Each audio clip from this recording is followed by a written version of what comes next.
Como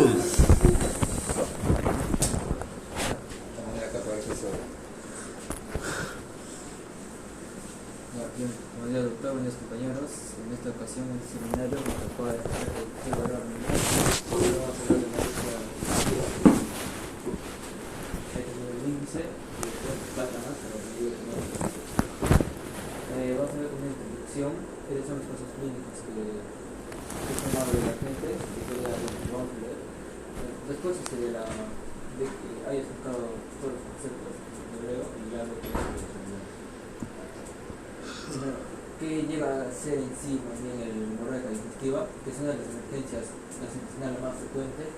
Había un dato que decía de que el 46 a 160, como más o menos aproximado de personas, de 100.000 llegan a tener hemorragias gastrointestinales y que se presentan al año 300.000 y que también justamente el tratamiento o el diagnóstico de esto llegan a ser a $3 millones. Esto se basa, no tenemos una historia clínica, si el paciente hubiera tenido o tiene un amplio uso de frecuencia del Alzheimer, para averiguar cuál es en sí todo el origen de este síndrome. La hemorragia digestiva se va a dividir en dos, alta y baja, la más frecuente es la alta, y que su característica o la diferencia es que está por encima del ángulo de Treitz, que sería de tercera posición del duodeno, y esto embarca justamente el esfínter superior de las hemorragias, el esófago, el estómago y el duodeno. En cambio, la hemorragia digestiva baja, que por debajo del ángulo de Treitz, y tiene básicamente que ver todo el sangrado que vaya del intestino delgado, colon, recto o vano. Esto justamente, la hemorragia digestiva baja tiene más prevalencia en los adultos mayores a partir de 65 años, que ven así las angioplastas o los divertículos. A todo esto tiene que ver justamente el sistema de compensación de hemodinámica, que va a ser muy importante para... ¿Sistema o síntomas? Síntomas, perdón, de descompensación hemodinámica, que va a ser justamente importante para el hecho del diagnóstico. Por ejemplo, en la endoscopía para una hemorragia digestiva alta tiene que ser entre 24 horas o más debe ser entre las 12 horas. Pero si el paciente llega a tener estos síntomas de descompensación hemodinámica, que debe ser palidez, taquicardia, oliguria, hasta un trastorno mental, tendría que adelantarse justamente el diagnóstico y darse en plazo de las 6 horas. Esto es muy importante porque vamos a ver también el problema del paciente, el tratamiento. Ahora, estos son como una escala más o menos, que vamos a tener la escala de hemodinámica. Bueno, este es en sí todo el vamos a tener la velocidad de hemodinámica de una presión arterial superior a 100 milímetros por mercurio y una frecuencia cardíaca de 100 latidos mayor a 100 latidos por minuto. Una hemoglobina inferior a 10 hasta bueno, la información brindada y el que está inferior a 8. Sangrado activo en el momento de la endoscopía. Hay un tamaño de la úlcera de más de 1 a 3 centímetros de los estudios que se hicieron. Esto sobre todo en hemorragia digestiva alta, que es la más prevalente o la más frecuente, que ya tenemos el 5-60%. La localización de la úlcera, por ejemplo, un bulbo de mar posterior o la curvatura gástrica. Es importante que nosotros recordemos aquí en este punto, porque has dicho, pero que tiene que ser así bien fijado, que la hemorragia digestiva alta es una patología altamente prevalente. Entonces, cuando viene el paciente a la emergencia, porque viene a la emergencia, no viene por consulta, salvo que sea un sangrado crónico así pequeño, ¿no? La mayor parte de pacientes viene por emergencia. ¿Por qué? Porque la mayoría de casos de hemorragia digestiva son altas y la mayoría de hemorragias digestivas altas son agudas. La baja, más bien, puede ser más o menos crónica, no está sangrando un buen tiempo. Entonces, como la mayoría de hemorragias digestivas son altas y la mayoría de hemorragias digestivas altas son agudas, la mayoría de pacientes vienen por emergencia y tienen diversos grados de descompensación hemodinámica. Algunos vienen más o menos estables, pero como me ha tocado ver un montón de veces a mí, o sea, estás en emergencia, vienen con antecedentes, te traen las heces, las están mirando y de repente ¡blah! Hace un vómito de sangre y ahí se descompensa. No significa que está sangrando todavía, ¿no? O sea, el vómito de sangre, la mayoría es porque es sangre no digerida, y entonces el paciente que venía más o menos bien, pum, ahí se choca, empieza a sudar frío. Claro, justamente me olvidé de mencionar es que en la historia clínica hay que ver los antecedentes de los pacientes. Si es primera vez que ya tenía sangrado en las heces, por ejemplo la hematopesia, que llega a ser sangre sanguinolenta, es importante preguntar por eso, y que también justamente esto se acumula porque en el tracto gastrointestinal está la sangre y es que por eso se da las heces en ese tipo de hematopesia. Así que la historia clínica es demasiado, o justamente los artículos, hasta en el mismo Argendes lo toman de muy importancia. Bueno, ese es el ángulo de Trace, que consigue ya lo expliqué, la tercera persona de Veno, que es ¿Cuál es la primera persona de la? La segunda. La primera está media fea ahí, ¿no? Sí, La primera sí, es ascendente, ¿no? sí, Es ascendente, la segunda es descendente y la tercera es horizontal. La segunda y la tercera es el ángulo. Bueno, yo había leído que hasta, bueno, me habían hecho una cuarta porción de esta parte, pero ya. Sí, pero ya. Siempre por En la hemorragia digestiva superior vamos a tener como el ácido felicítico, que viene a ser la aspirina, el AINES, el glucocorticoide, antiagregantes plaquetarios, los anticoagulantes renales o los inhibidores de repetición de la serotonina. Esto sobre todo va... Por ejemplo, inhibidor selectivo de recaptación de la serotonina. ¿Cómo así del...? ¿Qué ejemplo de medicamento? ¿Inhibidor de qué dijo? El ISRS, ¿qué cosa es ISRS? Inhibidor Selectivo selectivo de recaptación de serotonina. Por ejemplo, antidepresivos, como por ejemplo antidepresivos, Amitriptilina. ¿ah? Amitriptilina. No, antidepresivos, son específicos. Ustedes han ido a un curso que se llama farmacología. Que piensan que no sirve de nada. No, sí, eso claro. Un ejemplo de inhibidor selectivo de recaptación de la serotonina.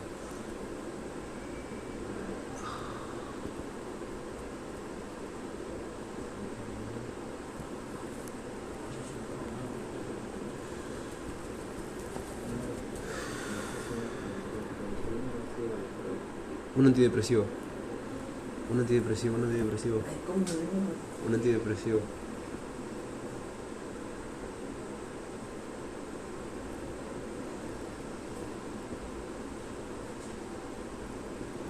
Ya viene en etapa porreteada.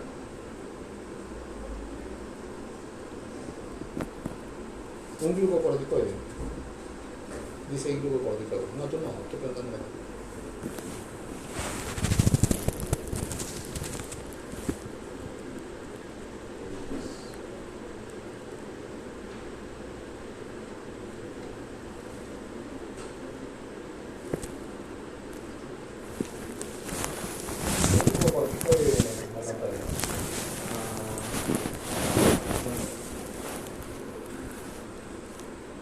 Uno, no, solo uno. Te subo un punto en la nota de este segmento. ¿Dexa qué? Ya, muy bien. Un antiagregante plaquetario. Que no sea aspirina. Que pase Corimanya.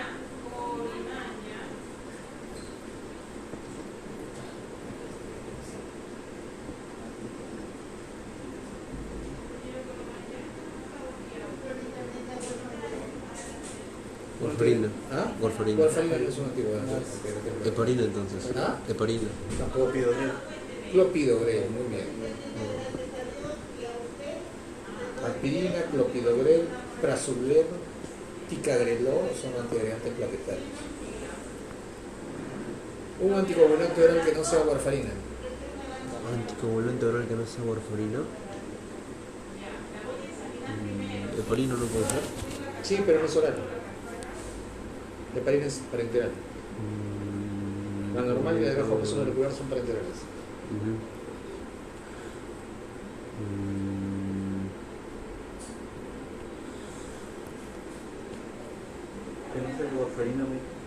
Que no sea warfarina.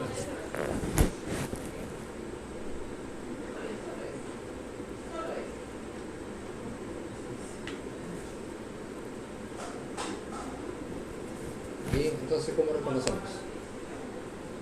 Les hubiera puesto en el examen los nombres de los medicamentos, ¿no? Ojalá tetitas.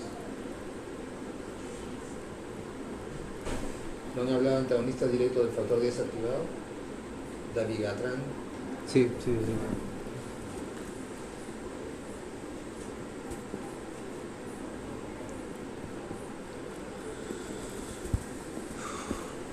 Apixaban, Rivaroxaban,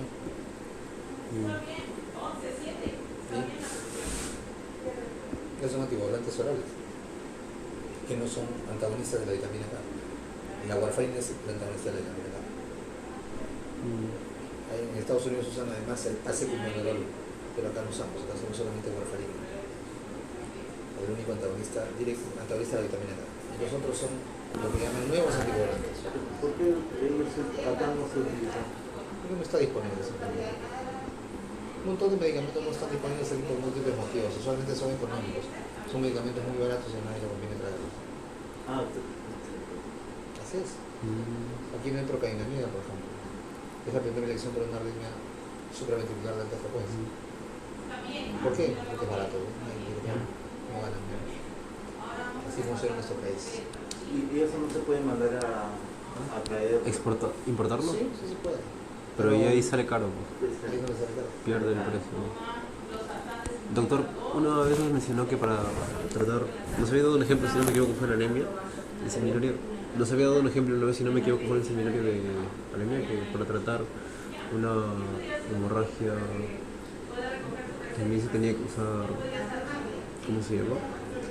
Era dependiendo de qué era por qué era la hemorragia, si era por falta de factores o si era por falta de... Ah, no, les dije que en la cirrosis acá regularmente le ponen vitamina K. Eso es lo que les dije que era, ¿no? Sí, que para tratarlo no serviría con otro que no sea antagonista de la vitamina K. Claro, o sea, el cirrótico que tiene trastorno en la coagulación, tiene los tiempos alargados, no es porque esté anticoagulado, sino porque no sintetiza factor de coagulación. Entonces, ¿qué tengo que dar? Plasma. Factor de sería coagulación, claro, plasma. en plasma o en concentrado. Concentrado mejor. Doctor, ¿qué opina de los que usan diazepam como antidepresivo? Hablemos primero de esto. No. Ya, ¿cuál es el inhibidor selectivo de la producción de serotonina? ¿Todavía no se acuerdan? Ya, avanza porque después no lo vamos a ver. Sigue. Ya googleen, ya. El doctorato no se utiliza. Los aparatos son anticonvulsivantes. Sí, pero no utilizan para tratar como antidepresivo. O sea, se puede. De antidepresivo hasta el diazepam creo que lo usan como antidepresivo. Diazepam Es un ansiolítico, Sí, pero lo sí, usan sí. como antidepresivo. El problema es que lo usan mal, porque luego causa todavía más dependencia cuando el paciente lo quiere dejar. La benzodiazepina son por personas que producen Ah. dependencia. Citalopram, Psicofármaco, claro, es citalopram. ketiapina, esas cosas. Había dicho que justamente porque casi el 90% de las hemorragias digestivas O sea, casi el 90% de las hemorragias digestivas son por fármacos. Mm. Son por fármacos. Y que vamos a tener uno de avaricial o no avaricial. Esto justamente por las hemorragias gástricas y hipertensión portal, que todo eso tiene un hábito nocivo, que ya sea por el alcohol, que sea, tiene el 80% de cirrosis, una población del 30%, se esconde del 40% y un resangrado dentro de las 6 semanas. ¿La causa de la hipertensión portal cuál es? Alcoholismo. El alcohol no es la Cirrosis. la cirrosis. ¿Ya? Porque la cirrosis puede ser otra causa que no sea el alcoholismo. La hipertensión portal en este caso es por la cirrosis. ¿Okay? No confundan las cosas. Una cosa es causa de la otra, pero otra no es causa. O sea, las varices esofágicas son producidas por la hipertensión portal. La hipertensión portal es producida por la cirrosis. Y la cirrosis tiene múltiples causas. Una de las principales es el alcohol. ¿Pero qué otras causas más hay de cirrosis? ¿Tabaquismo?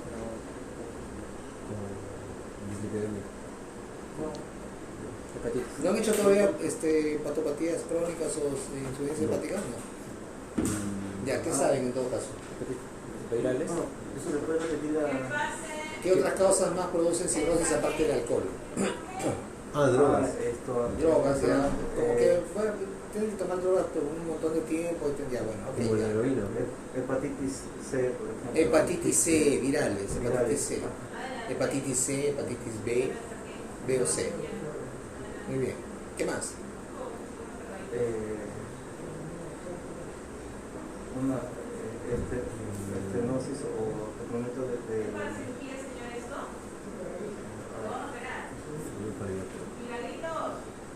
folículo biliar, Ya, anomalías de las vías biliares, ya, cirrosis biliar primaria, por ejemplo, ¿no? Muy bien. Así que el alcohol no es la única. El alcohol es la que ustedes se acuerdan más porque les gusta el alcohol, pero no es la única. ¿Ya? Ya, sigue. Bueno, y de las variciales, no sé, las no variciales, la no terapéutica, el no igual sí la operación de la mucosa, pero que normalmente se cura con todo así, ¿no? ¿Cuéntale? ¿Cómo? O sea, el Mario son como las laceraciones de la mucosa. ¿Por qué se produce? Tú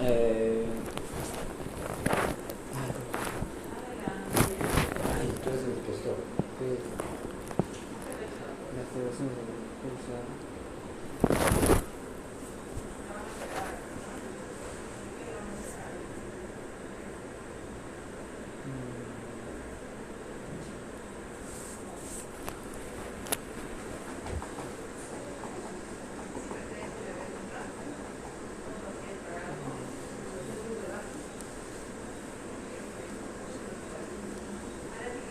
¿Por qué se produce el Mario Vargas?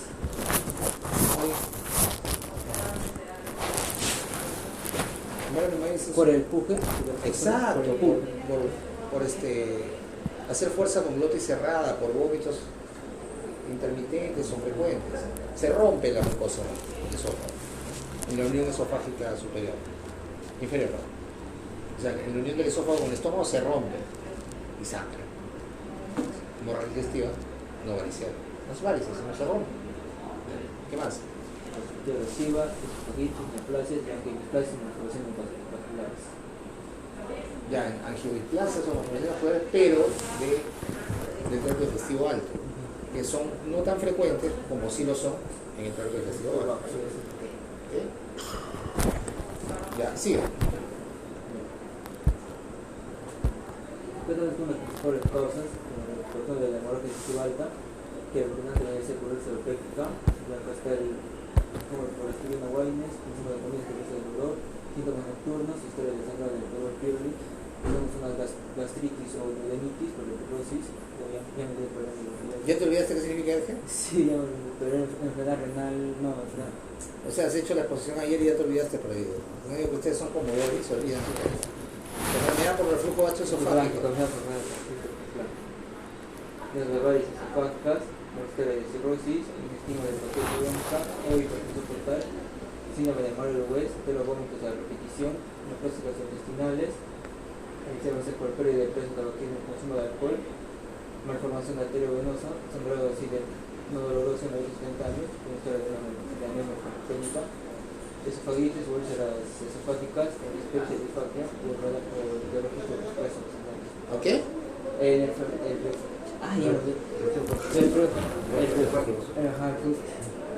El reflujo gastroesofágico. Y una lesión del diolocoid, que es un embalón de sangrado. ¿Cómo es esa lesión de diolocoid? ¿Dónde es? En el esófago. En el esófago. ¿Y qué cosa es? Es como una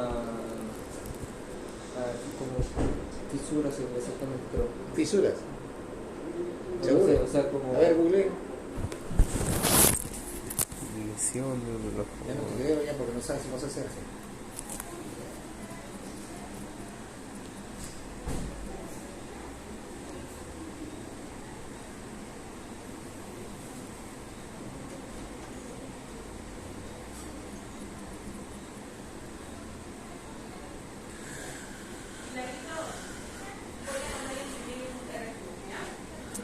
Mucha presión por alto calibre arterial. ¿Cómo? Exceso del calibre arterial. Exceso de calibre arterial. Mesentérico.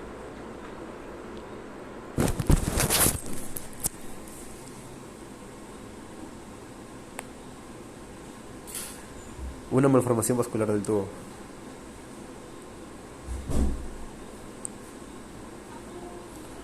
Beautiful.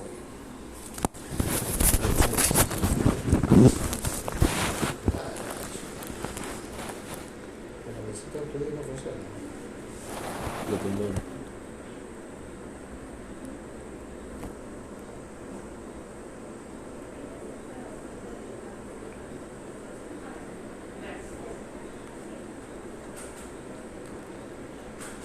Es una lesión vascular infrecuente. una arteriola submucosa recorrido tortuoso y de diámetro muy grande, como dice, finaliza su recorrido cerca de allá. Okay. Es una malformación arterial. Ya, ok. Ya, sigue. En el cuadro clínico vamos a tener la hemorragia del superior, va a incluir justamente el dolor abdominal, atendimiento, mareo, síncope, hematemesis y justamente la melena. Eso es lo que sacó de la gente que decía que básicamente es para evaluar la hipovolemia del paciente. ¿Cómo? ¿Para qué? Evaluar justamente si el paciente ya está entrando en shock Ya, hipovolemia. si está con signo de hipovolemia. Ajá, sí, ¿Qué hay que hacer? Pedir al paciente que se coloque el tubo de supino, esperar al menos 2 minutos, medir la frecuencia cardíaca y la tensión arterial y pedirle al paciente que se ponga de pie y realizar también mediciones al minuto 1, 3 y 5. Esto justo también va con la hipertensión o si es ortostática, quería hacer un descenso de 20 mililitros de mercurio de la 20 miligramos. 20 mililitros milímetros de mercurio la presión sistólica y un descenso de 10 en la diastólica. Ya. ¿Y la frecuencia cardíaca? Mayor a 100 latidos. Ya. ¿Qué cosa es melena? Es una coloración oscura, brillante y de olor fétido. Oscura, Ajá, brillante. y fétido, olor ¿Y fétido. por qué se da esa coloración? Justamente la hemorragia que hay, o sea, pura hemorragia digestiva, no sé. ¿Cómo? Pura hemorragia digestiva. Ya, pero ¿por qué es negra? Porque es por la sangre que hay. ¿Qué pasa con la sangre? Que hay cuando está en el tracto gastrointestinal, se va como. La melena sale por abajo, ¿verdad? Sí, sale por las heces, ya. Sí. ¿Y por qué sale negra y por qué es signo de hemorragia digestiva alta? Porque hay una sangre, o sea,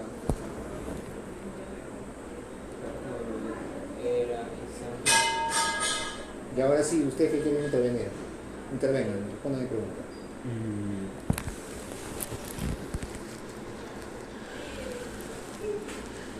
¿Por qué la melena es signo de hemorragia digestiva alta y por qué sale negra? Y sangra por encima del ángulo de 3. Por el tiempo que va pasando en el tracto digestivo, que es mayor a que cuando está en el tracto digestivo bajo, y hace que las heces simplemente tengan un color rojizo, medio oscuro en la sangre, ¿no? Pero al estar tanto tiempo... Por el tiempo no. No solamente por eso. Pero es una de las causas. puede ser por los 50 mililitros de sangre que hay.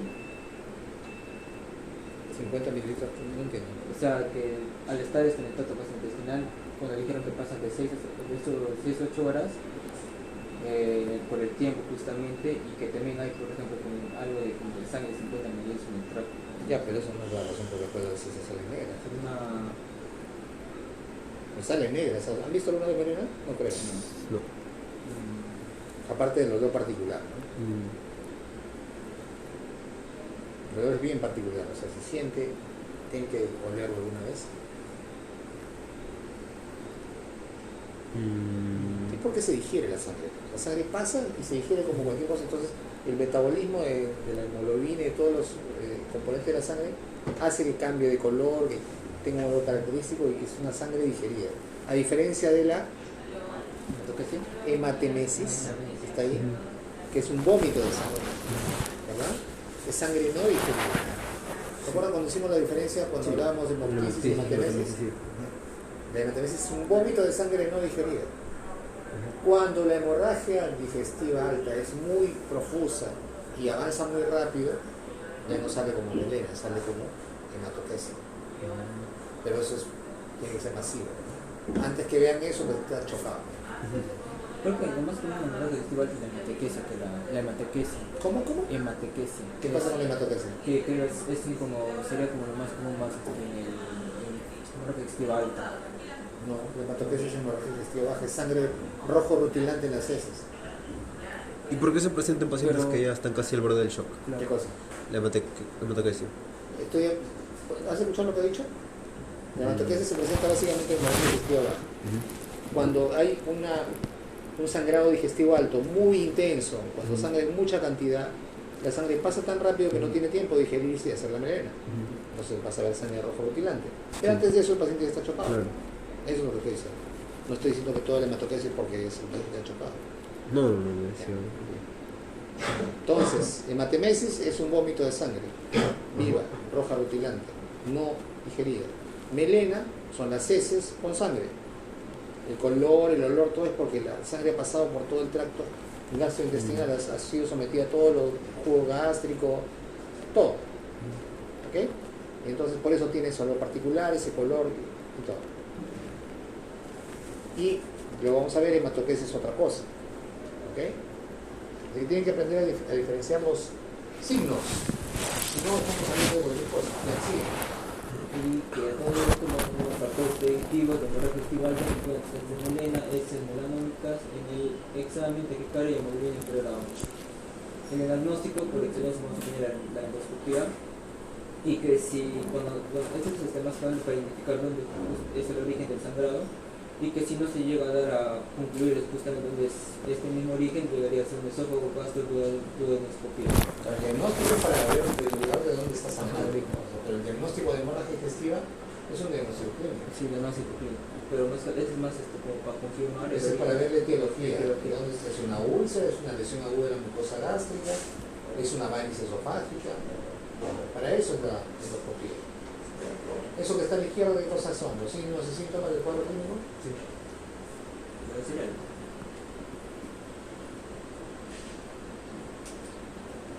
Y acá tenemos un gráfico de la gente que vamos a decir si una hematemesis, hemolema, vómito en borra de café, sospechar de una infección. ¿Cómo es la borra de café? ¿El vómito en borra de café? Ah, ya, las borras de café son el sobre de, al hacer el café pasado, justamente el restante, pues, el residuo. El vómito en borra de café es un vómito oscuro. Vómito borrazo, se llama vómito borrazo. Okay. Vamos a hablar justamente de la hemodinámica y una endoscopía digestiva alta. Acá vamos a decir si es como que llega a ser como, no nos da como que el origen justamente de esta endoscopía del sangrado de la etiología. Vamos a hacer una angiotomografía de la abdominal y vamos a considerar un centellograma o arteriografía.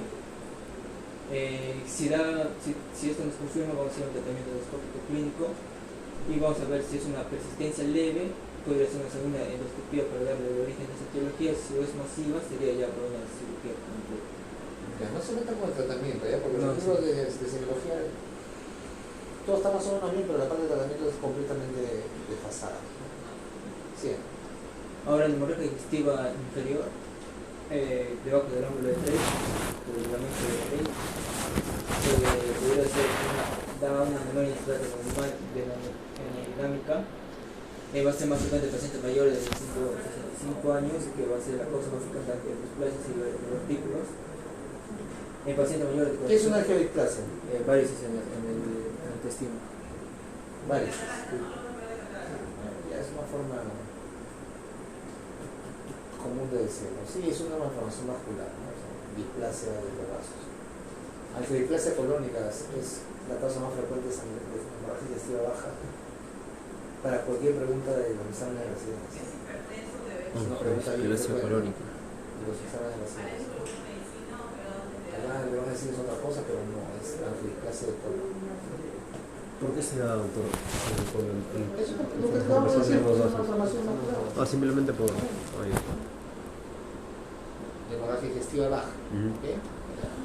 Y en pacientes así de 45, con hemorroides, fisuras anales, y diverticuloidente, justamente este hemorroides de fisuras anales, los pacientes pueden presentar como síntomas como constipación, y que justamente se va a dar como gotas de sangre en el papel higiénico.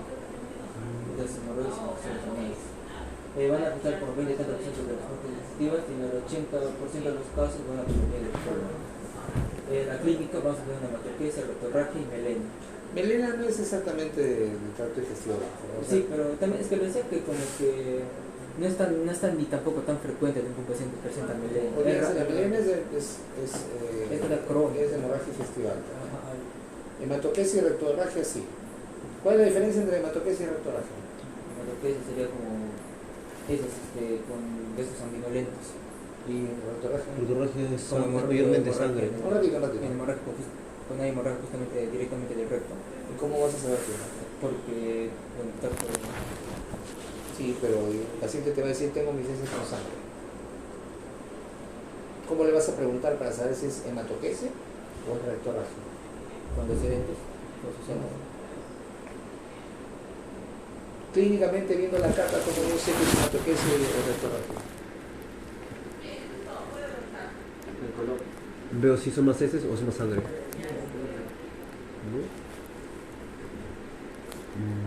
Entonces tendría que haber, la retorragia va a ser más brillante la sangre. Sí, pero no. ¿El volumen? No, sí, es Se supone que eso tienen que decirme ustedes. Tú tenías que decirnos eso hoy día. ¿Cómo diferenciar los signos clínicos de la hemorragia digestiva? En este caso, la baja. Cuando sangra el paciente de la vía terminal del tracto digestivo, o sea, cuando tiene rectorragia, la sangre corona encima de las heces.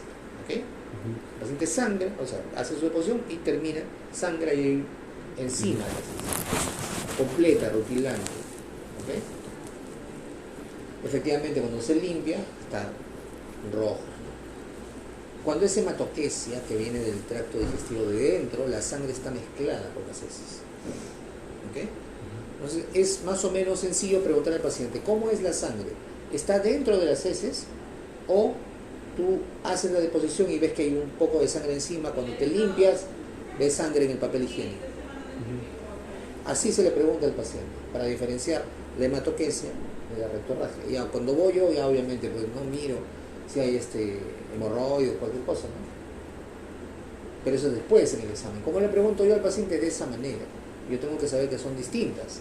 La rectorragia va a producir sangrado rojo rutilante encima de esas. Al final, el paciente defeca y encima está la sangre. ¿Ok? Ya claro, si antes lo mueve ya la cosa cambia, ¿no? Pero nadie está jugando con su carta, ¿no? ¿Entendido?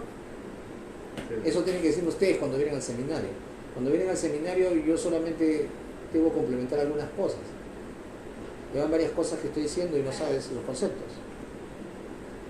El que estudia para el seminario, estudia para el seminario. ¿Ok? Ya, seguimos. La temperatura, el shock, anemia, exposición, estudio clínico de la zona. Y justamente el diagnóstico para ver la etiología se llama colonoscopía, y una endoscopía digestiva alta, colonoscopía, porque básicamente el 80% de los casos va a provenir del colon. Pero endoscopía digestiva alta no es para el colon. Le hago una colonoscopía. Sí. La endoscopía digestiva alta solamente llega al duodeno. Entonces, ¿para qué le hago una endoscopía digestiva alta? Estamos hablando de la digestiva alta. Solamente eso ocurre cuando yo no estoy muy claro respecto de dónde está sangrando. O sea, no encuentro. Puede ser que yo tenga sangrado y no sé si está sangrando del tracto digestivo inferior o del tracto digestivo superior. Ahí sí le pongo por arriba y por abajo. ¿Ok? Pero eso es obviamente cuando tenemos tiempo, ¿no? O sea, en lo que deben tener ustedes también en cuenta es lo siguiente. Cuando el paciente viene con descompensación hemodinámica, nosotros primero tratamos el shock, o la hipotensión o la hipovolemia. Eso tratamos primero. Y después nos ponemos a averiguar cuál es la causa. Así se manejan a los pacientes. Primero se tratan las alteraciones de las funciones vitales, se estabiliza el paciente y luego ponemos a buscar la causa. No entramos corriendo a hacer endoscopía digestiva. Tenemos hasta 12 horas, por eso digo que no se meta con el tratamiento, porque está completamente fuera de foco. Tenemos 12 horas para entrar a hacer una endoscopía digestiva, o sea, no tiene que ser corriendo. No necesito yo un gastroenterólogo de guardia, porque tengo hasta 12 horas para entrar. ¿Ok? No es así, urgente, no. Primero se trata médicamente. Ya, listo, sí. Bueno, acá tenemos la etiología, esto sería una angiodisplasia de la Ajá, ahí está, eso es una angiodisplasia. Y acá está Eso se ve claramente en la endoscopía, ¿no? Como ustedes están viendo, es como una mancha, como una equimosis en la pared del colon. Claramente se nota que es colon, ¿no? ¿Por qué? ¿Por los pliegues? ¿Ah? ¿Por los pliegues? Por los pliegues, efectivamente. El intestino delgado es casi liso. Sí. Muy bien. Arriba, ¿qué vemos? Los divertículos. Divertículos. Diverticulosis colónica, diverticulosis del intestino delgado. Protrusión de la mucosa a través de la muscular. Así es. Falsos apéndices, ¿no? Ajá. Y cuando la persona se llena de gases, debería dolerle más todavía. Así es. Y una diverticulitis puede producir un cuadro clínico similar a una apendicitis. Sigue. El divertículo negro, ¿qué cosa es?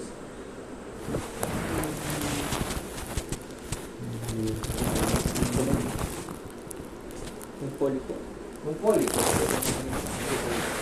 sea que protruye. ¿Qué has leído? No has leído más. Ah, ¿Has tirado la diapositiva? No, esa es. Aquí de... No me acuerdo que es un rezado de primaria, vamos a ver. No puede ser que llegue a una exposición tenga que estar consultando otras fuentes. Ocurre cuando la unión entre el intestino y el cordón umbilical no se cierra completamente durante la evolución de tareas. Yo con mis 50 años me acuerdo más que ustedes que tienen la mitad de edad que yo. Es un rezago de la unión entre el intestino y el cordón umbilical. Ese es el divertículo negro. Por eso está ahí, a esa altura, en el medio. Ya, sigue. Y bueno, es ¿Qué cosa es eso? otra tabla del... Eso no es una tabla, eso es un fluxograma. fluxograma de la gente. Vamos a tener la hemorragia digestiva baja. Si está estable y hay descubrimiento de la colonoscopia, vamos a tener un tratamiento endoscópico, evitada, y si no es diagnosticado, vamos a tener que evaluar la función del intestino delgado. Es, por ejemplo, cuando no se llega a la causa y no se llega a la etiología completamente y vamos a hacer una endoscopia digestiva alta. Si es inestable, vamos a hacer una angiotomografía con contraste, 4 más o menos. Con eso podemos descartar si es una hemorragia digestiva alta y que vamos a hacer una evaluación quirúrgica, radiografía, si es persistente, llegar hasta una cirugía. Ya. Sigue. Vamos a entrar en el tratamiento. Ya. Ahí se acabó la hemorragia digestiva. Sí. Ya, entonces tienen que saber diferenciar lo que es melena, hematemesis, rectorragia y hematopesia. ¿Ok? ¿Qué es hematopesia?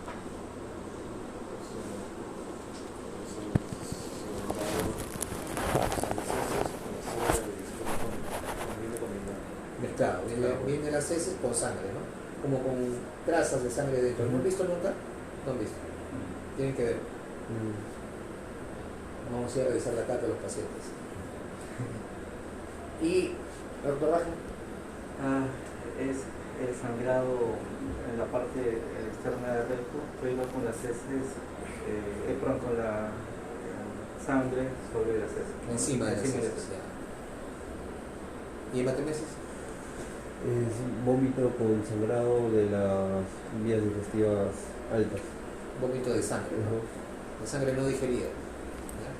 No, Porque el otro es el vómito borracho, ¿no? Que esta sangre ya está medio digerida. Ah, Es el borra café. Claro, pero ese ya la sangre está medio digerida. ¿Y el otro? Melena, cuando ya está ¿Qué cosa es la melena? Un vómito. no, es que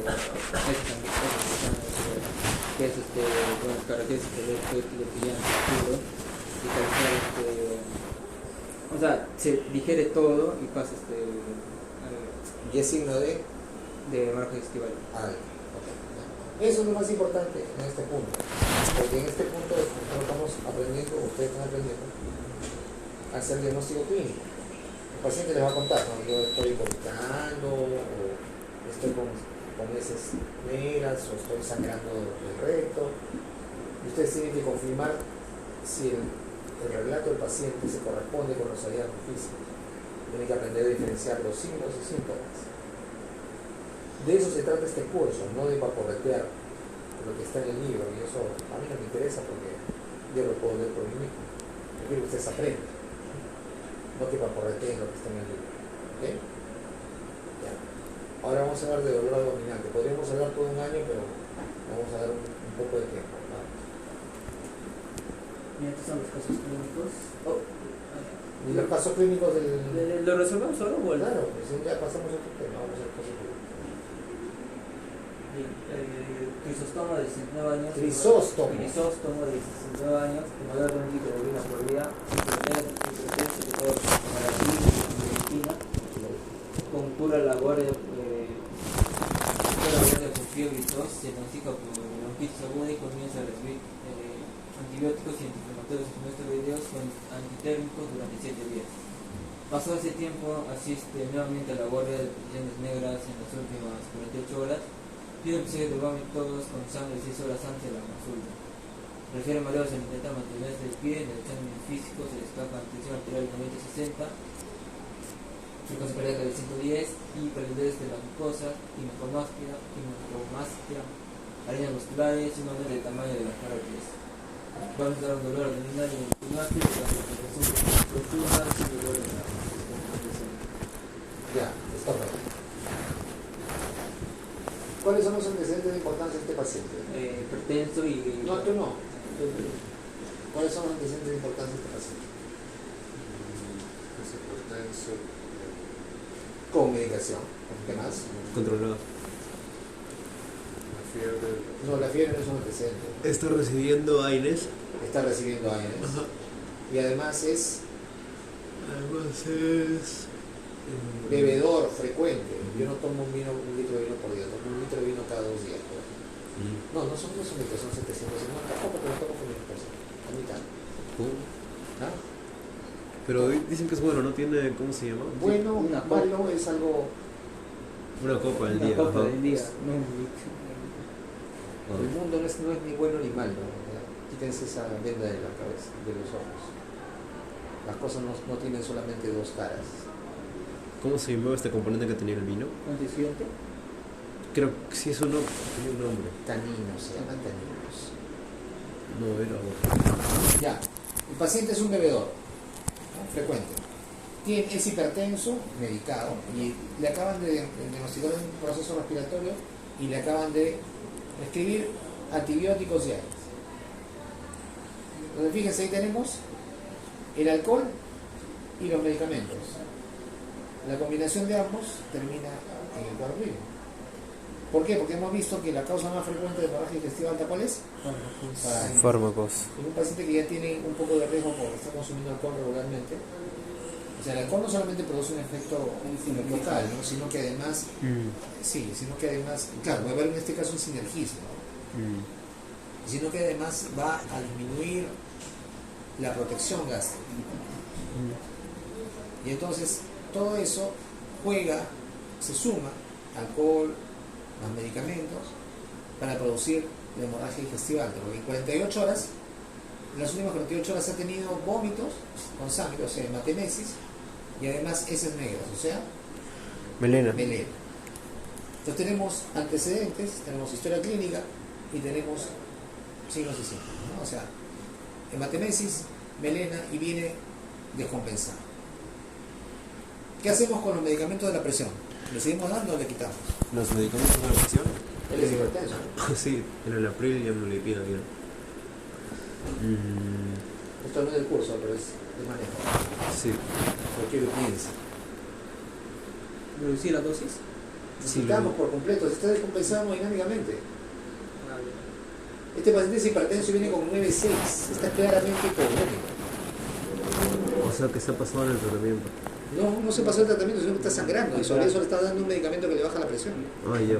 O sea, estaba haciéndole bien, pero como tiene el otro bueno, problema. la verdad está haciendo bien antes de la hemorragia, Ajá, antes de que sangre.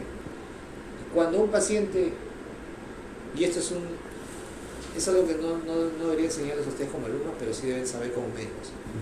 Cuando un paciente que toma medicamentos para la presión y está más o menos bien controlado, de repente súbitamente se descompensa, pero con la presión hacia abajo, es porque está hipovolémico por algún lado.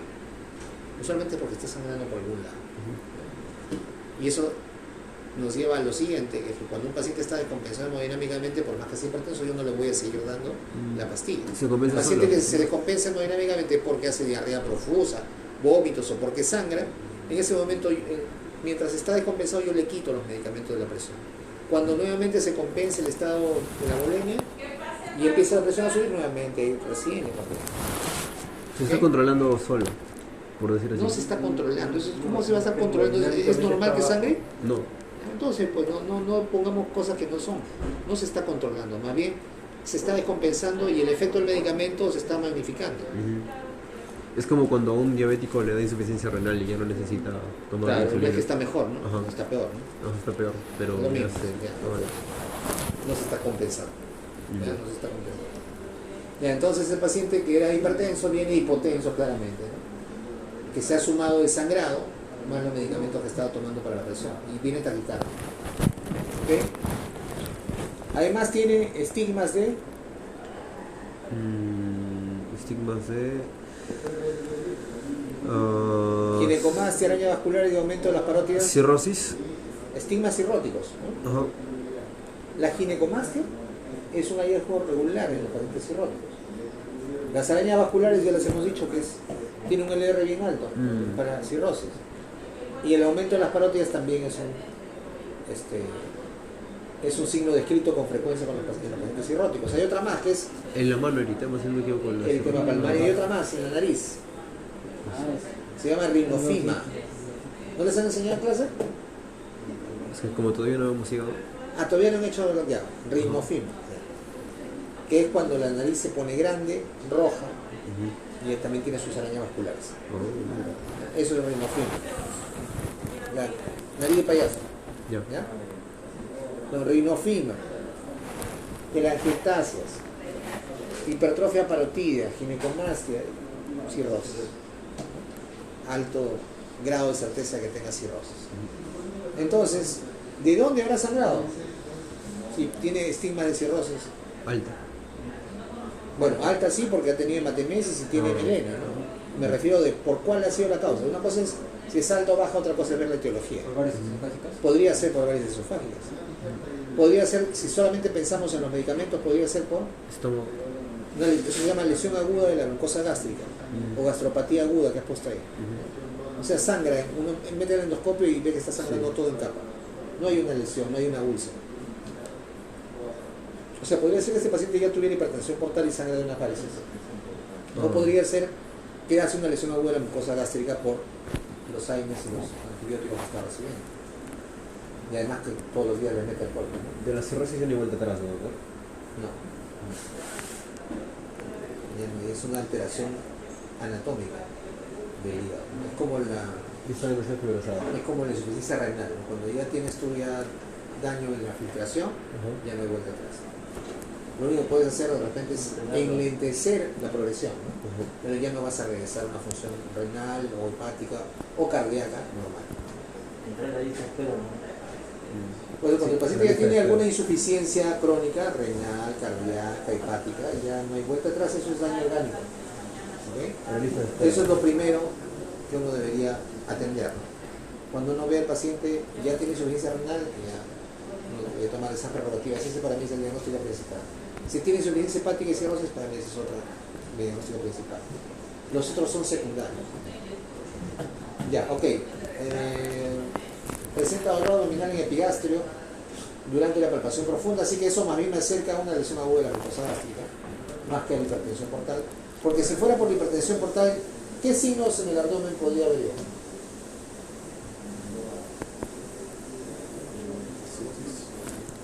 Asitis puede ser, claro. ¿Qué más?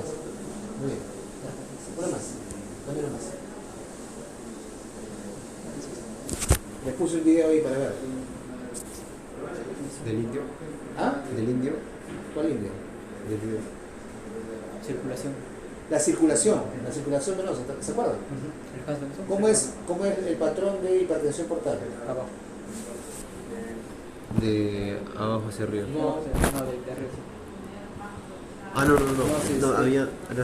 Claro. Tú comprimes y la circulación. Ahorita que lo veo así, se va a acordar al chaparrón, ¿verdad?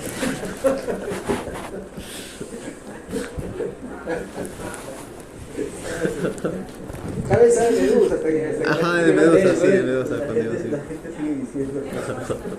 hasta en latín me lo has dicho. Y encima uno más grande que el otro. Cabeza de medusa. Y lo que es todo para abajo es la Impresión de la cava. vena cava, ¿cuál? Inferior. Superior. Cuando es todo para arriba, Del vena cava inferior. Así es simple. Ya, entonces si fuera cirrosis, o sea, si el sangrado fuera por hipertensión portal, de repente ahí en la historia me darían algunos estigmas de hipertensión portal, cosa que no hay, ¿no? Dice, ¿qué manifestaciones clínicas jerarquiza este paciente? Se jerarquiza en este paciente, o sea, ¿qué es lo más importante? ¿Qué es lo más importante en este paciente? Cuando llega así a la emergencia. Lo más importante es su hipovolemia. Manejar la hipovolemia. Manejar la hipovolemia, siempre, siempre. Primero se compensa el paciente hemodinámicamente. ¿Qué tipo de hemorragia presenta? ¿Alta o baja? Alta, no está claro para todos. ¿Cuáles son los antecedentes relevantes que ya hemos dicho, ¿no? ¿Cuál es el estado hemodinámico del paciente? Descompensado hemodinámicamente. ¿Qué pasos diagnósticos realizaría? En ese momento, yo para confirmar podría hacer un tacto rectal, ¿no? Ya hay, hasta ahí hay una parte del examen y la última parte sería hacer el tacto rectal para ver el dedo de guante si yo siento el olor de la melena. Si veo, tengo restos de esas negras. ¿Qué más dice el libro? ¿Lo mismo que hemos dicho? Sí, pero decía por hipertensión portal. Decía por hipertensión portal. Sí, por varios. Cualquiera de las dos puede ser, ¿eh? Hipertensión o cirrosis. La cirrosis produce Causa hipertensión hipertensión. portal. Entonces, ¿por qué decían hipertensión portal? ¿Cómo? Bueno, ¿será que ellos de frente fueron a la hipertensión portal? O sea, no Es un no caso, buscaron una causa. es de un la caso no hipertensión portal. necesariamente real, ¿no? O sea, Mm. de repente el que lo pensó, pensó que acá voy a poner lo que es por hipertensión portal por la cirrosis. Y por eso lo dije, en este caso por las dos causas puede ser. Claro. ¿Cómo tendría yo que asegurarme? Pues obviamente viendo por endoscopía, ¿no? Pues, ¿hay varices? Pues, eso es sagrado. No hay varices, voy a buscarlo. Pero el examen físico, lo único que tengo son estigmas cirróticos, pero no dicen al menos que haya algún estigma adicional de hipertensión portal. Yo buscaría de repente ahí, más que ascitis, la circulación. Ascitis es cuando ya pues está crónicamente enfermo, ¿no? Buscaría qué signos de cirrosis pueda tener el paciente. Aparte de los que tiene, Diagnosticarle cirrosis, porque la aparte de hipertensión los que portal tiene, ya sé que la tiene. La hipertensión portal es la consecuencia de la Claro, cirrosis. ajá. En este caso, para que la hipertensión portal produzca varices, debe haber pasado un tiempo más, ¿no? Sí. Primero está la cirrosis. La cirrosis avanza, no se controla las noxas, va a ser hipertensión Sí. portal. La hipertensión portal avanza por un tiempo, varices esofágicas. Avanza, sangrado. Todo es progresivo, ¿ya? Decía que era el sangrado por varices. Que puede ser por varices o por alcohol, o sea, o por los aires que se metió al final. Sí, efectivamente. Ya, muy bien. El otro, Don Mateo tiene 67 años y es trasladado a la guardia por una ambulancia luego de ser encontrado por su hijo en el suelo, con la ropa manchada con vómitos de sangre. Cuando usted lo recibe se ve pálido, con lividez, somnoliento, con presión arterial de 80-50 y frecuencia cardíaca de 130. Sin fiebre, frecuencia respiratoria de 24 y una saturación de oxígeno de 25. Dado que el paciente se encuentra clínicamente descompensado, usted decide realizar el examen de laboratorio, le administra rápidamente 200 mililitros de solución fisiológica y lo envía de inmediato al servicio de endoscopía. ya, ahí nomás. Bueno, este es un caso más grave que el anterior, ¿no? O sea, el paciente viene en Shock. shock. ¿Qué tipo de shock? Hipovolemia. Hipovolemia. ¿Ahí qué tenemos que hacer? Tenemos que administrar Tratar el el shock. shock. ¿Ok? Entonces, siempre métanse bien en la cabeza. Estamos aprendiendo medicina, o sea, introducción a la clínica, donde nos damos un tiempo para mirar los casos y todo, pero cuando en la vida real ustedes estén frente a un paciente, si el paciente está descompensado, yo primero atiendo la descompensación. Y después me pongo a pensar qué cosa es lo que tiene. Primero trato el síndrome. Ajá. El médico de emergencia es un médico que trata síndromes. Síndrome de shock, hipovolémico, distributivo. Síndrome hemorragia digestiva. No trata las varices, no trata la úlcera, trata el síndrome de hemorragia digestiva. El síndrome de hemorragia digestiva. El síndrome de shock, hipovolemia. ¿Ok? Sí. En emergencia se manejan síndromes y se tienen que manejar rápido, si no el paciente se muere. ¿Ok? Sí. Viene chocado, taquicárdico, no hay problema oxigenatorio. Le administran, resucitación de fluidos y lo mandan a endoscopía. ¿Qué preguntas prioriza a la hora de interrogar al hijo? ¿Qué le preguntaría al hijo? Porque ya lo mandamos a cortar endoscopía. ¿Qué le preguntaría? Vamos, allá.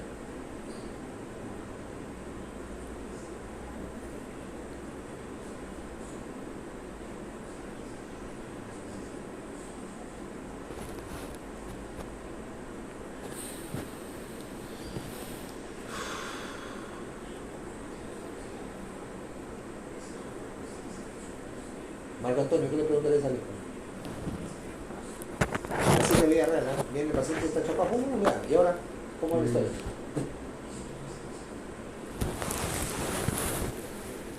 ¿Qué le voy a preguntar al hijo? ¿Tu papá tiene hemorragia digestiva? No, ¿no? ¿Qué le voy a preguntar? ¿Qué medicamentos toma tu padre? Algún tipo de, si consume algún tipo de fármaco o Ya, muy bien. Consumo de medicamentos que podrían producir hemorragia digestiva. ¿Qué más? bueno, si tiene algún antecedente o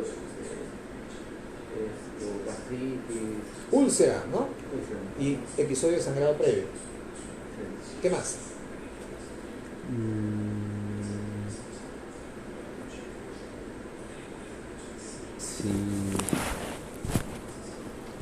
Si su padre le ha manifestado que tenía heces con sangre. No le cuentes eso a sus hijos, ¿no? Lo que menos quiere uno es preocupar a sus hijos. Una vez les cuento ya, a propósito.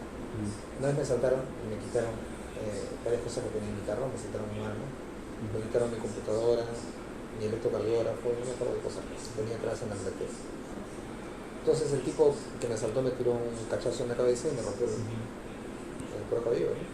Y obviamente fue sangrado un montón, ¿no? Entonces yo no fui a mi casa. Entonces me vine directo al hospital para que me ¿Aquí vino? limpiaran. Sí, aquí vine. Para que me limpiaran, me suturaran todo, para cambiarme de ropa, para recién, porque ya, para que mis hijos no se asusten. Entonces un padre no le va a contar a su hijo, estoy sangrando, no le va a decir, ¿no? Difícilmente le va a contar. Otra cosa, ¿qué más le puedo preguntar al hijo?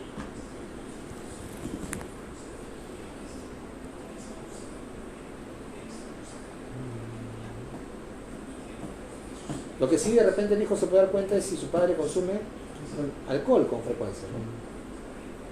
Si consume alcohol, si toma medicamentos o qué medicamentos ha tomado recientemente, si tenía antecedente o diagnóstico previo de gastritis, úlcera o había tenido algún episodio anterior de sangrado. ¿Algo más? Nada más, creo. Eso sería lo más importante, ¿no? Ah. Porque estamos apuntando a las causas más frecuentes de sangrado. ¿Cómo orienta el examen físico? Bueno, ya no sé qué más voy a orientar, si está chocado. ¿Qué dice el agente de este caso? ¿Qué más dice? ¿No te acuerdas tú tampoco?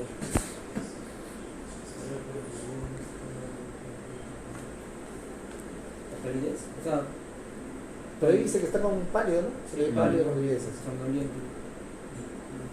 Ya, pero todo eso está chocado, ¿no? Todo es shock hipovolémico. ¿Ok? Entonces aquí hay que manejar el shock y ver luego la causa del sangrado. Ya, listo. Ahora vamos al siguiente tema. Bien. El abdomen agudo se define como un síndrome clínico con signos y síntomas.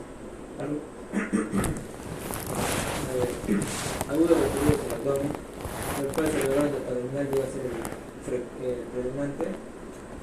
Bueno, acá dice que no, en el historia clínica se tiene que hacer como una lectura clínica, como porque nos va a dar como los diagnósticos diferenciales. Acá justamente, no hay como un consenso en sí de cuándo es agudo, cuándo es crónico, pero mencionan que el dolor que dura horas o pocos días, que empeoró desde su aparición, y el crónico dolor que ha percibido sin cambios durante semanas o meses. Claro, o sea, no hay un punto de corte. No hay un punto de corte. Pero para mí es claro que si alguien viene y me dice hace 2 días que me estaba doliendo, es agudo. Antes de eso estaba así, completamente normal, sí, es agudo. Me está doliendo más hace 2 días y antes de eso te estaba doliendo, sí, también me dolía. ¿Cuánto tiempo? 3 meses. Ya no es agudo. Entonces, efectivamente, no hay consenso, pero nosotros preguntando en detalle vamos a poder llegar a la confirmación o a la conclusión de si es agudo o crónico. Nos interesa mucho el dolor agudo en la emergencia y el crónico debe manejarse con mucho más detalle de manera ambulatoria. El dolor crónico siempre es un problema para diagnosticar, porque hay miles de causas posibles, incluyendo la psicógena. Entonces tenemos que de manera metódica, sistemática, eliminar todas las causas orgánicas para recién llegar al final si la conclusión es que es un dolor psicógeno que no tiene origen orgánico. Entonces, ese es el punto, básicamente no hay un consenso, ningún libro les va a decir de aquí 2 días o 1 día o horas, no. Así no. Tienen que preguntar bien al paciente ver cómo se ha presentado el dolor para poder concluir si es agudo, de presentación aguda, o es un dolor crónico que se está realizando, o es un dolor crónico que tiene sus ideas de miedo. Ya, sigue. Justamente pues, la aparición de dolores clínica tiene mucho que ver con el FQ-RST, bueno, me falta más así, que sería un sesgo, el momento de inicio, la provocación, la calidad, la región, si se irradia, ya sabemos que varias patologías, enfermedades que se irradian, tienen una forma de relación, por ejemplo, el apéndice, el epigastro o la colecistitis al ronco de la severidad o el tiempo que Ese es site, no es severidad. Falta la IT, es intensidad. la intensidad del 1 al 10. Ese es site, o sea, ¿dónde duele? ¿No? R es, sí puede ser región y radiación, sí puede ser, pero también es relay. O sea, ¿con qué está relacionado el dolor? Sí. ¿Cómo que con qué está relacionado? O sea, me duele cuando como. Ay. Me duele antes de comer. Ese es el relay.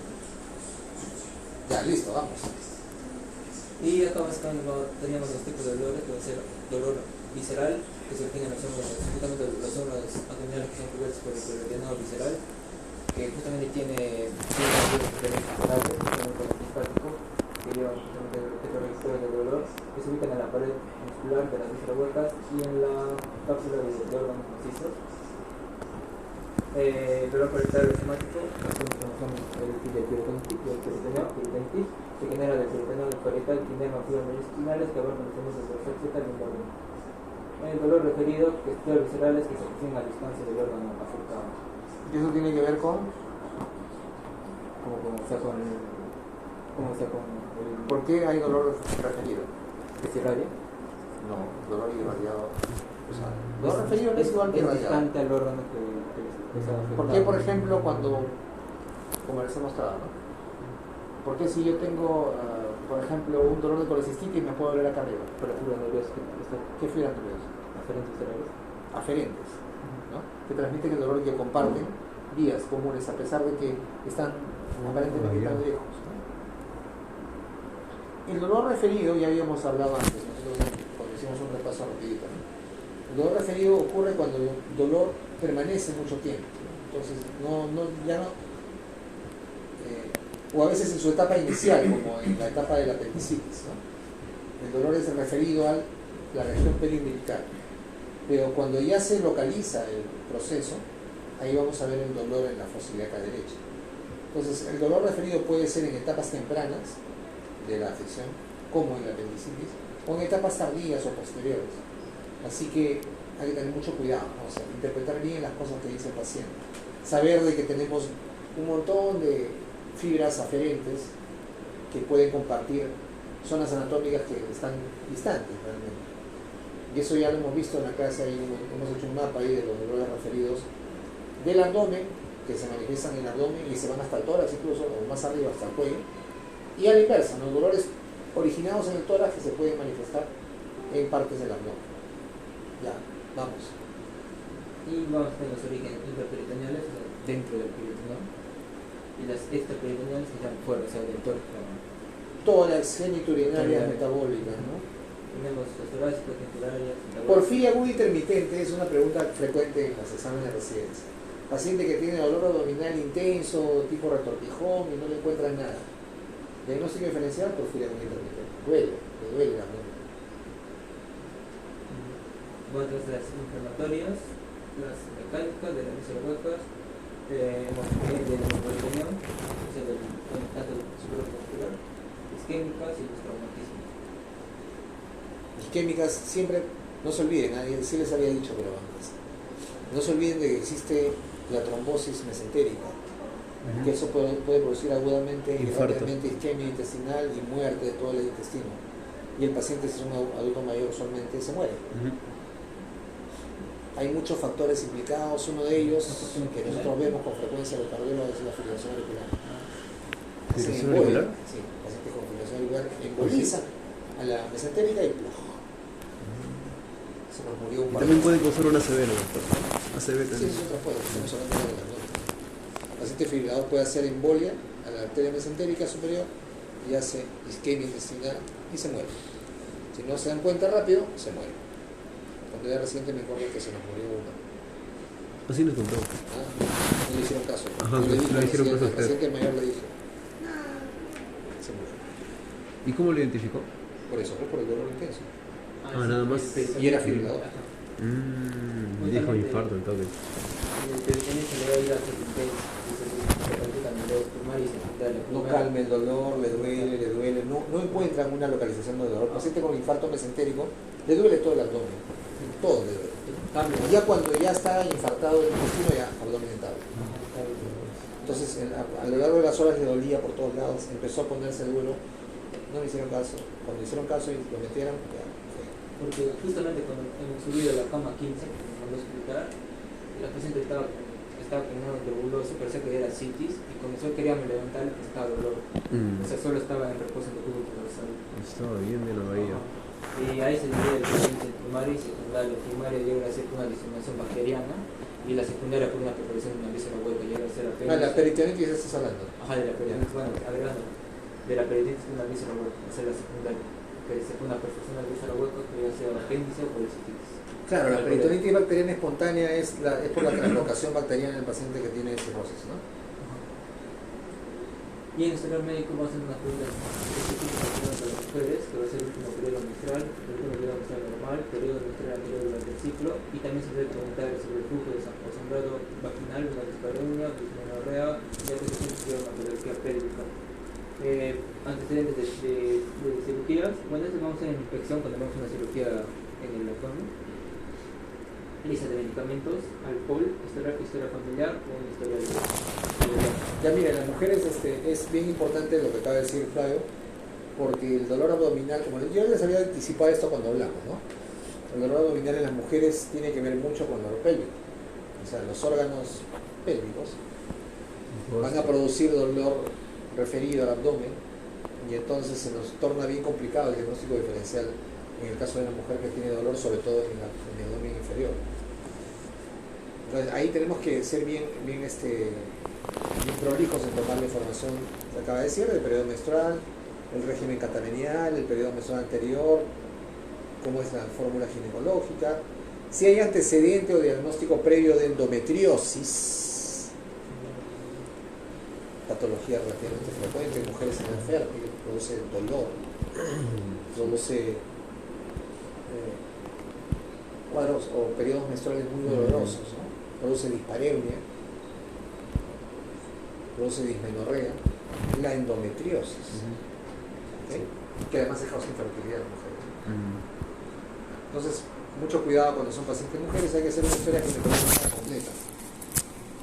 Ahí sí hay que preguntarle todo, para no confundir la causa del dolor. ¿Ok?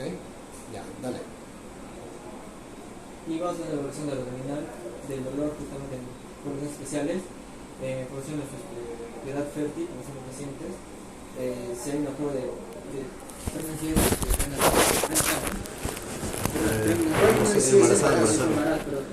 Eso resume lo que decía mi profesor de embriología. Toda mujer está embarazada hasta que se demuestre lo contrario. Así que dolor pélvico, dolor abdominal inferior, hay que primero descartar, como dice ahí, que esté embarazada. ¿Por qué? Porque puede ser un embarazo ectópico complicado. Apéndice, no. Embarazo ectópico complicado. Se rompió en la trompa. Si es negativo, considera un dolor de génito urinario. En los adultos mayores, si es de bajo riesgo, va a experimentar signos vitales estables, unas comorbilidades límite, o sea, no tienen como limitantes. Consideraríamos como una infección al tracto urinario o una considerar, ¿no? Que sea un ITU o una diverticulitis. Y si tiene de alto riesgo, sería signos vitales inestables, circunstancias de las comorbilidades. Muchas comorbilidades. Vamos a pasar una sepsis, una perforación de una víscera o una isquemia. Un intestino isquémico, eso. Ischemic bowel. Ya, el adulto mayor siempre es un problema de diagnóstico porque a veces es oligosintomático, ¿no? El dolor es bien difuso, a veces lo único que tenemos es trastorno de la conciencia, y eso es signo de sepsis. O sea, el paciente estaba más o menos, bueno, con sus limitaciones, pero haciendo sus cosas y de repente ya está aletargado, se duerme, hipoactivo, Hipotimia. algo le pasa. ¿Ah? Hipotimia también. Hipotimia. Lipotimia, pues entonces desmaya. Sí, también. Pero basta que esté ya hipoactivo, asténico, que se duerma, somnoliento, letárgico, ya eso es anormal. Y eso está relacionado muchas veces con sepsis. Y la sepsis es causada usualmente por alguna infección urinaria, que es bien frecuente en los adultos mayores.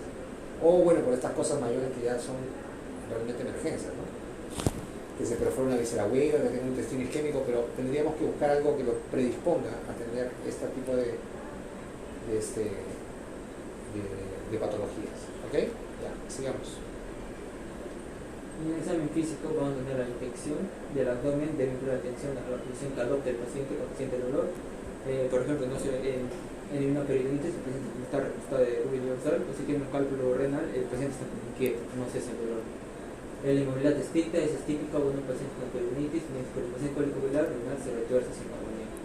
La uresis intestinal no tiene tanta como relevancia en sí, pero los síntomas negativos, agudos, es una característica de la enfermedad temprana. En el estudio paciente con infartos esplénicos se puede escuchar así un roce del área de apropiada. No se escucha nada. Sí, a veces. Y en la percusión, bueno, como nosotros no sabemos percusión, en lugar de la palpación, los pacientes con peritonitis sentirán dolor con una percusión suave. También se puede usar para checar la síntesis, la petomegalia. El timpanismo va a significar un intestino distendido, mientras que un embotamiento puede significar como una masa. Embotamiento. ¿Por qué traducí eso? ¿Dullness no es matidez? Matidez, pero hernia, se puede decir ¿Por qué? ¿Tú has traducido eso? más o menos. Puedo decir. Dullness, o sea, dullness, no es embotamiento, es matidez. Y también es sentido confiable y bastante preciso para la detección de sexo. Ya la preparación se utiliza para evaluar las cifras del abdomen y para detectar órganos agrandados como petomegalia, petomegalia o esinomastica. Esa es una cosa que hemos estado viendo esta semana, ¿no? Sí. Ajá. Ahora, la percusión, bueno, en cuanto a la auscultación, ya hemos visto que en realidad no sirve, ¿no? Solamente nos sirve para escuchar soplos y solamente si es sisto-diastólico para ver que ya no se arteria renal. El resto no sirve. En cuanto a la percusión, ¿ah? Auscultación creo que todavía no vemos. ¿Cómo que no lo hemos visto? Por el renal. No vemos todavía.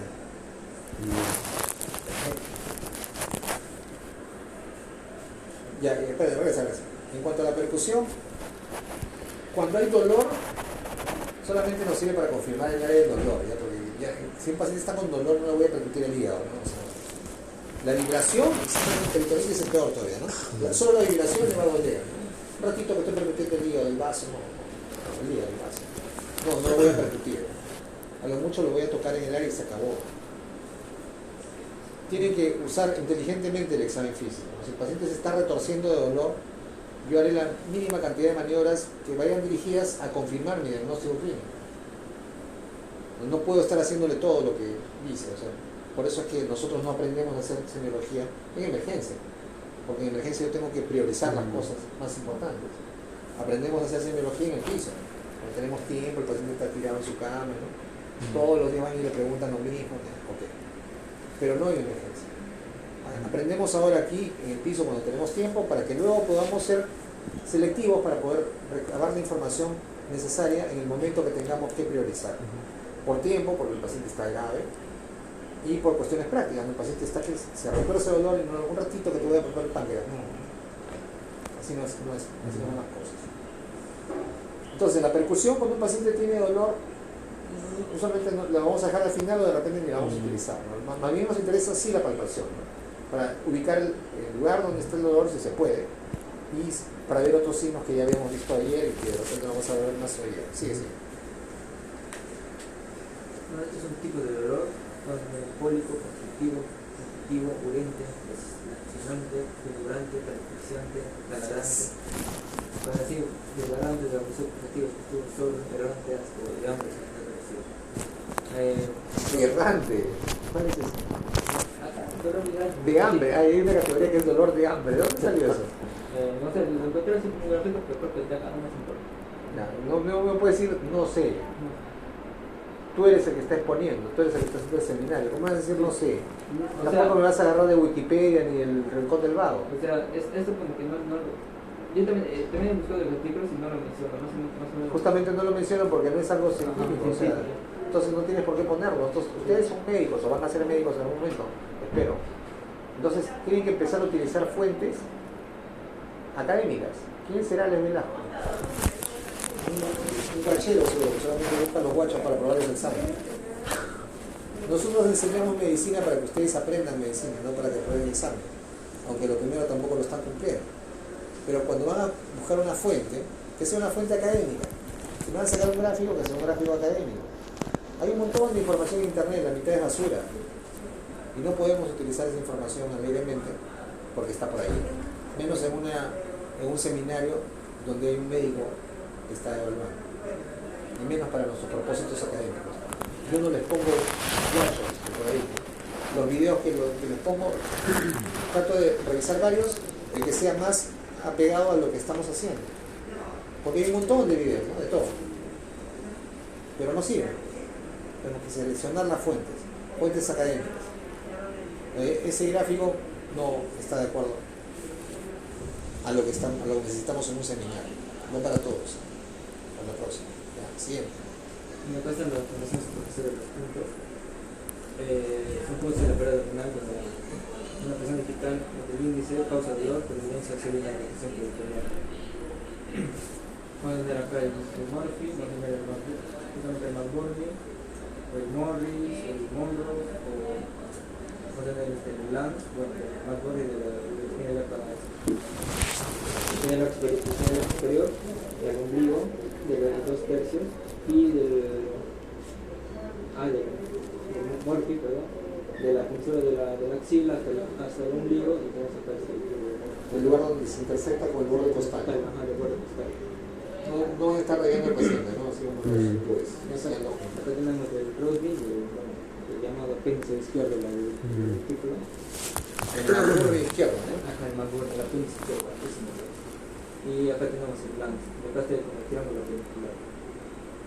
El Lance. ¿El Lance para qué es? ¿De dónde sale? Eso era...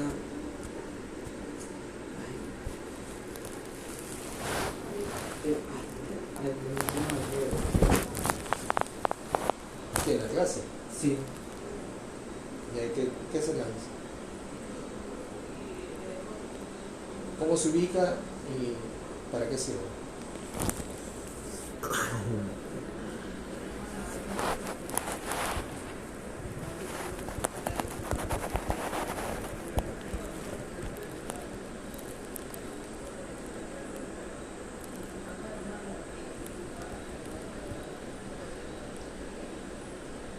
¿No? ¿Y cómo me pones algo que no sabes? Ah, porque estaba escrito. Unión del tercio derecho y 2 tercios izquierdos de la línea ilíaca. Apendicitis, o sea, otro sucedáneo del McBurney. ¿Para qué más? Se forma como el triángulo apendicular, esos 3 apéndices. Los gringos son más prácticos. Dolor en fosa ilíaca derecha o dolor en cuadrante inferior derecho. Se acabó. 500 puntos para lo mismo. También el psoas ilíaco, que también es para el apéndice. Ya, obturador positivo. A ver, muestra la foto del signo del obturador. ¿Está en el anterior? 7. ¿Qué hacemos? ¿Ah? Ya. Presionamos el Hay muslo. un ligamento obturador que presiona el apéndice. ¿Qué hacemos? ¿Reducimos o aducimos? Ahí está, mira, lo pones de costado para reducir. Yo te estoy diciendo la reposición. Y el otro, el de psoas. ¿Cómo está el paciente? O sea, era como que estirado y levantar así como la pierna. Levantar la pierna. O sea, Recta. Como para iniciar la marcha, ¿no? El psoas es el músculo que inicia la marcha. bueno, aquí es una clasificación de Prisma. ¿Para qué? para los dolores, para procesos inflamatorios, puede ser apendicitis, fasciitis, diverticulitis, pancreatitis, bronquitis. ¿De dónde salió eso? Bueno, encontré creo que en los artículos mencionan, hay varios que lo clasifican, pero encontré así como esto. Ya, pero eso, ¿de dónde sacaste esa clasificación? El artículo, pues, creo que Del artículo que pasé. creo que sí, creo que estaba de otro artículo. No se olviden que tienen que poner abajo la referencia. Me olvidé de poner. Porque para mí esa clasificación no sirve. Hay muchas clasificaciones, cada uno quiere innovar haciendo su clasificación. Sí, porque en hemorragia digestiva hay como el ROCAL, el FORCEBES. Así que no todas sirven en realidad. Ustedes tienen que concentrarse en aquella clasificación o aquella forma o sistematización de la información en la cual ustedes puedan relacionar directamente las cosas sin equivocación. Esta, por ejemplo, es muy, ¿cómo diría yo? Muy inexacta, ¿no? Porque, o sea, dolor hemorrágico no duele la hemorragia, duele la ruptura de la víscera, ¿no? Es un dolor visceral.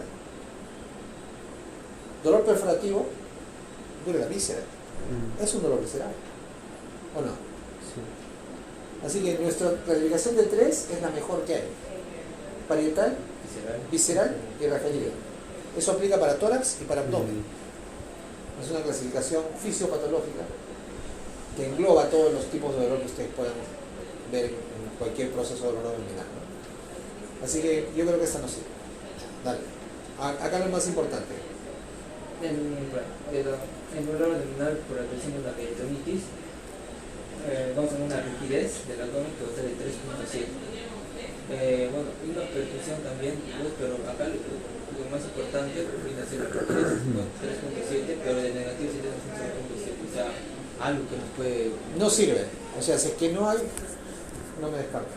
Aunque se dan las cosas. Acuérdense que el R positivo para ser importante tiene que ser Mayor de 10. De 10 para ser confirmatorio, ¿no? Claro, es comprobable. Y tenemos ahí puntos intermedios como el 2 y el 5, pero la verdad es que el 10 es el que nos confirma. Sí. Para que nos descarte el R negativo, ¿cuánto tiene que ser? De 0.1 para 0.1. Todos los puntos intermedios ni nos descartan ni nos confirman, solamente nos acercan o nos alejan del diagnóstico. Cuanto más cerca esté yo de 0.1, me descarta más. Cuanto más cerca esté de 10, me confirma más. ¿Ok?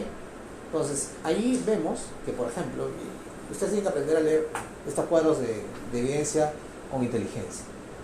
Que los sonidos anormales no sirven para hacer ningún tipo de disquisición diagnóstica de peritonitis. No sirven, no significativo. Que el dolor, cuando uno hace tacto rectal, es uno de los signos que antes se consideraba, ¿no? No sirve para nada, ni para confirmar ni para descartar. ¿Okay? Que, por ejemplo, la fiebre para peritonitis no sirve ni para confirmar ni para descartar. Porque puede estar en estadios tempranos y puede estar todavía sin fiebre. Y si no está, tampoco me sirve para descartar. Que todos los signos que están allí solo nos acercan parcialmente al diagnóstico. Y ninguno en realidad nos descarta nada. O sea, la ausencia de alguno de ellos no nos descarta nada. Solamente nos sirve cuando están presentes y nos sirve un poquito. Cuando están varios presentes nos acerca más al diagnóstico, pero cuando no están, no nos ayudan, no nos descartan la presencia o no, en este caso, de peritonitis. Y entonces, de los que nos pueden ayudar, el que más nos sirve es la rigidez, ¿no? La rigidez abdominal. Luego tenemos el dolor a la percusión, 2.4. Luego la defensa abdominal, 2.2, y ahí dejamos de contar, ¿no? O sea, yo ahí rescataría la rigidez. E incluso el dolor en rebote es 2 nada más de la positivo. ¿Se dan cuenta?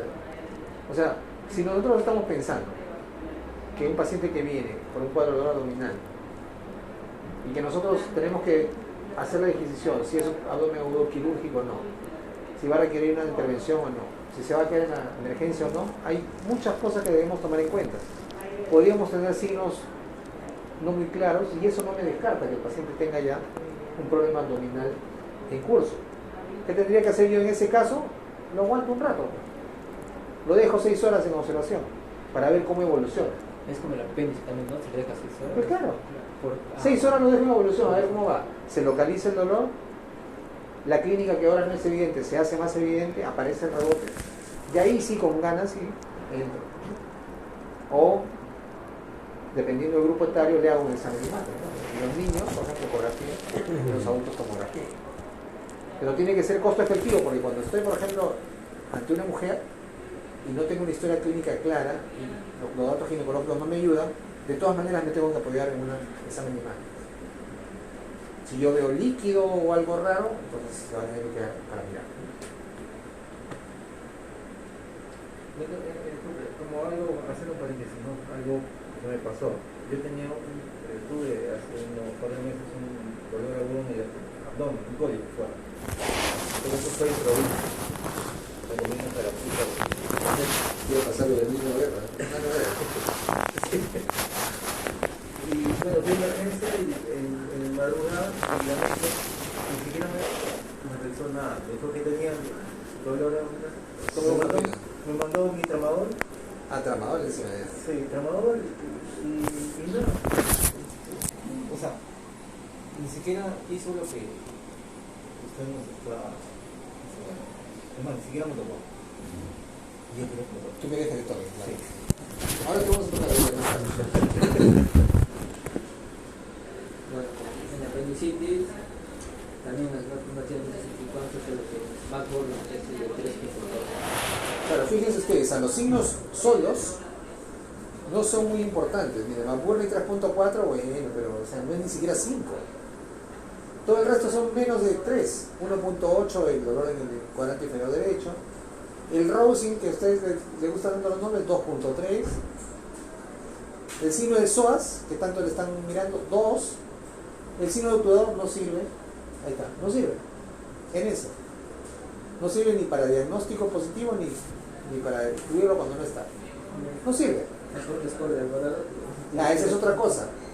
Acá eso lo decía ayer, ¿no? O sea, como en la embolia pulmonar y en la trombosis venosa profunda, como los signos individuales no nos ayudan al diagnóstico, construimos una regla de predicción clínica, que para el caso de enfermedad tromboembólica es el score de Wells, ¿no? Para trombosis venosa profunda y para embolia pulmonar.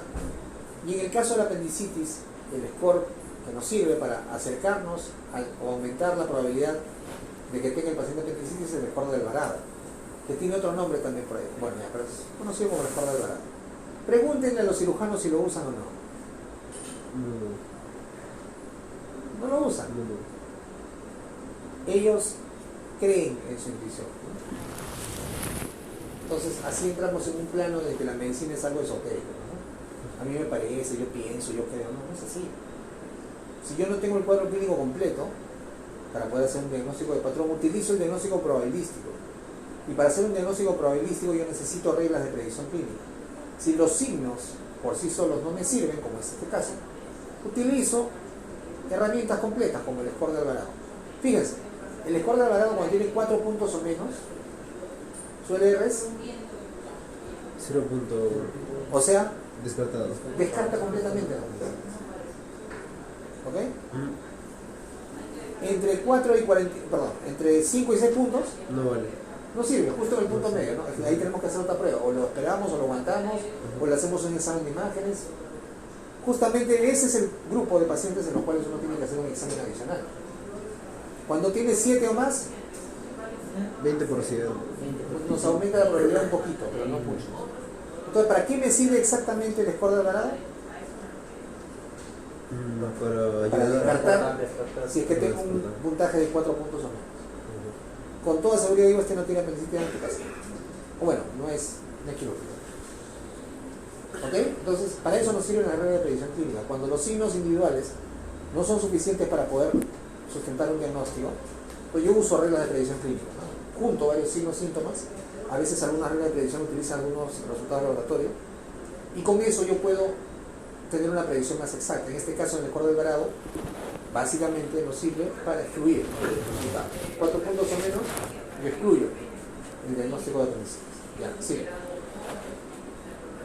Acá de detección de colecistitis, bueno, la Murphy 3.2. Ahí está, Ya. punto de Murphy 3.2. Ya entiendo. 3.2, o sea, aumenta un poco la probabilidad, pero no lo confirma, ¿no? De repente le duele porque es una persona muy sensible. La maniobra de Murphy, que la vamos a ver en un momento más, es medio invasiva, ¿no? O sea, hay que presionar así con las dos manos, con los dos dedos, y puede doler incluso a alguien que no tenga colecitis. Siguiente. Función vestibular. Puede notar abdomen distendido de 9.6 y una visible de Ya, la peristalsis visible sí es un signo ominoso de obstrucción intestinal. ¿Qué significa eso? Flavio. peristalsis visible que el estómago está se nota el peristaltismo que a la infección intestino. Del intestino. Bueno, yo nunca lo he visto, pero está escrito. Se supone que cuando hay una obstrucción, ustedes ven una asa que hace esto, eso es el peristaltismo visible. Ese tiene 18.8 para obstrucción. O sea, ese es un patognomónico. La distensión del abdomen también es importante, tiene 9.6, casi 10. O sea, yo con eso puedo prácticamente confirmar de que hay algún grado de obstrucción. No voy a decir con eso que es quirúrgico, pero sí que hay un grado de obstrucción. ¿Ok? Y el resto, a la ocultación tiene 5, o sea, está al medio, como 30% más, los sonidos aumentados. ¿Ok? Los sonidos anormales, solo 3.2. O sea, el aumento de los ruidos intestinales puede, lo que le dicen los libros, ruido de lucha, ¿no? En el suelo sobre todo, está lleno de epónimos, puede ayudarnos a detectar la obstrucción intestinal. Pero más que eso, la distensión es más importante, ¿no? Ahora, la obstrucción no siempre es quirúrgica. Puede ser una obstrucción que puede ser manejada con tratamiento médico, sobre todo cuando son causas sistémicas, ¿no? Pero cuando ya es por bridas, adherencias, ahí ya no hay nada que hacer, tienen que desatorarse de alguna forma, ¿no? Entonces, fíjense ustedes los CBR que hay para obstrucción intestinal, ¿no? O sea, básicamente nos sirve la peristalsis visible, el abdomen distendido, y nos acerca un poco, un 30% los sonidos aumentados, ¿no? Los ruidos y aéreos aumentados. Ya, siguiente. Un dolor crónico en el abdomen superior.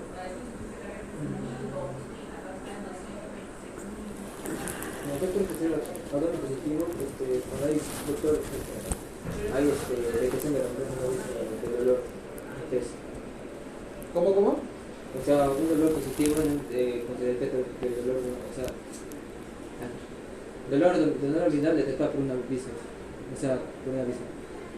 Dice, prueba positiva de dolor en la pared abdominal, ¿no? Detectando dolor visceral. Sí, bueno, pues no está muy... Sí, pero normal. Bueno, ¿qué dice que el estándar de diagnóstico para colectivo operativo? Así es. O percistograma oral por positivo en endoscopía superior, hallazgos en la endoscopía gastrointestinal superior, a la mayoría de los cuales fueron úlceras pépticas, dolor visceral que se origina en un órgano de estructura internacional. Acuérdense ustedes que cuando hemos estado viendo de cómo podemos diferenciar si una tumoración, básicamente una tumoración, ¿no? Depende de la pared o está dentro del abdomen, lo que le hacemos al paciente es que trate de incorporarse cuando esté echado, ¿no? O que flexione la cabeza o de las rodillas. Eso para que los músculos se contraigan y podamos ver si hay algo de lo que se está protrudiendo tiene que ver con la pared. Entonces eso es más efectivo para ver si es que tenemos una tumoración o algo de la pared o dolor de la pared, ¿no? Pero generalmente el diagnóstico tiene que ser hecho por un examen auxiliar. Siguiente. Muy bien.